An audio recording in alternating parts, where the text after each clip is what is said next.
Air India నిర్లక్ష్యం ఒక ఉద్యోగి ప్రాణం తీసింది. ముంబై ఎయిర్పోర్ట్లో విమానం ఇంజిన్లో చిక్కుకుని ఎయిర్ ఇండియా ఉద్యోగి ప్రాణాలను కోల్పోయాడు. దీనిపై ఉన్నత స్థాయి విచారణకు ఆదేశించింది విమానయాన శాఖ.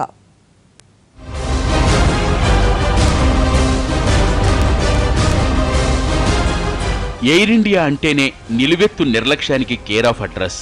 విమానాన్ని ఆటోమోడ్లో పెట్టి నిద్రపోయిన పైలట్లు, విమానం నడుస్తుండగా సెల్ఫీలు దిగిన పైలట్లు, ప్రయాణికులతో దురుసుగా ప్రవర్తించే సిబ్బంది, ఇలా ఎయిర్ ఇండియా చరిత్రలో ఎన్నో ఉదంతాలున్నాయి. తాజాగా ఎయిర్ ఇండియా నిర్లక్ష్యం ఓ ఉద్యోగి ప్రాణాలు తీసుకుంది.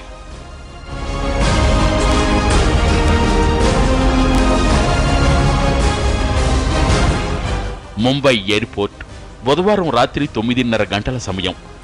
వే నెంబర్ 28 హైదరాబాద్ వెళ్లేందుకు ఎయిర్ ఇండియా విమానం AI619 సిద్ధమవుతోంది. పార్కింగ్ ఏరియా నుంచి క్లియరెన్స్ కోసం ఎదురు చూస్తోంది. ఎయిర్ ఇండియాకు చెందిన ఓ టెక్నీషియన్ అన్నీ సరిగా ఉన్నాయో లేదో చెక్ చేస్తున్నాడు. అతను ఇంజన్కు అతి సమీపంలో నిలబడున్నాడు. ఈలోపే విమానాన్ని కదిలించారు. అంతే, ఆ ఉద్యోగి ఇంజన్లో చిక్కుకుపోయాడు. అక్కడికక్కడే ప్రాణాలు కోల్పోయాడు.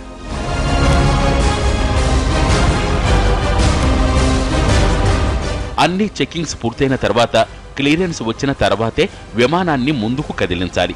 కానీ అలా జరగలేదు. ఎయిర్ ఇండియా స్టాఫ్ తొందరపాటుతో వ్యవహరించి తమ సంస్థ ఉద్యోగి ప్రాణం తీశారు. అనుకోని ప్రమాదంలో తమ ఎంప్లాయీని కోల్పోయినట్లు ఎయిర్ ఇండియా సీఎండీ ఓ ట్వీట్ చేసి సరిపెట్టేశారు. ముంబై ఎయిర్పోర్టు ఘటనపై విమానయాన శాఖ సీరియస్గా స్పందించింది.